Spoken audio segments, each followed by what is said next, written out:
por exemplo, tem se discutido bastante das taxas que a própria Apple coloca em todos os serviços que acontecem no iPhone. Então é quase que uma... Você tem agora o Estado, aí você tem um imposto capital, quase que esses 30% para qualquer coisa que entra dentro do iPhone, e aí depois você vai ter os impostos dos empresários que criam nessa plataforma. Então, assim, você vai criando só layers de cadeia para uma companhia, que é a Apple, que é uma companhia que mais caixa do mundo, talvez, deve ter uns 100 bi em caixa. E você acha que a regulamentação ela prejudica ou atrapalha o desenvolvimento? Regulamentação, você fala... Geral, das agências. Agora a gente está falando, por exemplo, regulamentação das redes sociais. O Estado regulando atrapalha o desenvolvimento? Não. Meu pensamento é o inverso. A regulação do Estado serve para corrigir as falhas que o mercado comete.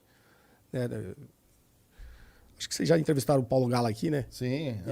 Ele fala muito disso, das falhas de mercado e das falhas de Estado. Os dois têm. Lógico. Tem que ter uma complementaridade. E a regulação do mercado é uma coisa que é uma função do Estado para que o mercado não se autodestrua.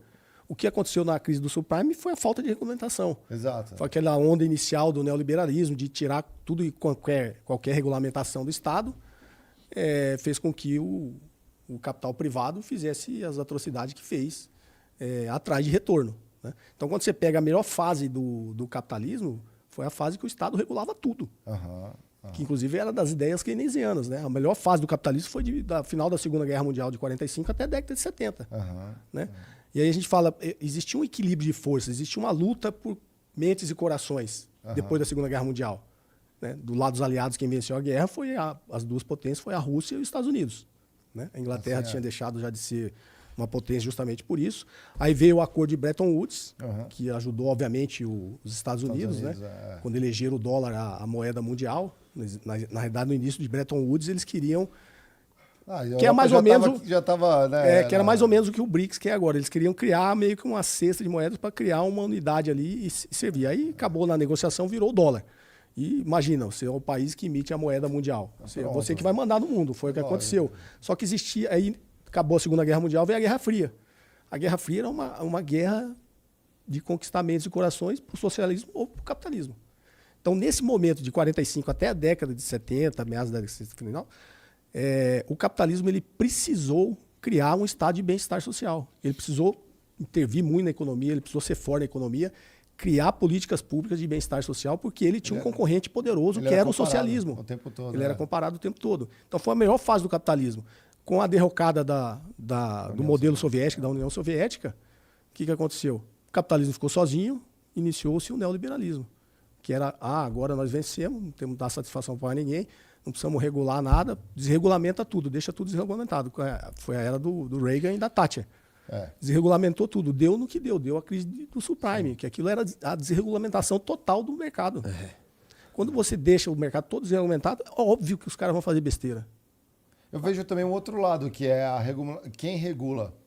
E aí põe as armadilhas. Aqui a gente teve um papo na segunda temporada do Critiquei, acho que era o Guga Stocco, né? Ele comentou foi um dos fundadores do Banco Original, inclusive, né? Que é um banco digital.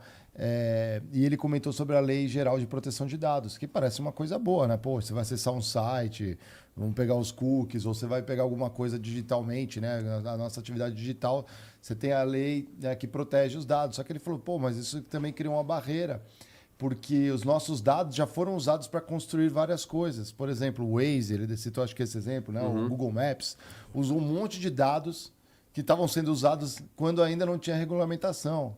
Aí, a partir do momento que entra uma lei nova e impede esse acesso, você impede que outras empresas criem soluções usando aqueles dados. Ou seja, quem subiu chutou a escada, é uma lei que chuta a escada. Inclusive, o livro lá do coreano, né, que é um livro muito bom do Chutando a Escada. Mas é aquilo que eu te falei, o poder econômico pressupõe poder político. Né? Então, quando você tem um lobby forte, você vai fazer exatamente isso. Né? Agora que eu já criei o Waze, no exemplo que você falou, já tem todos os dados, já fiz, agora eu vou querer proibir os outros de ter acesso a esses mesmos dados.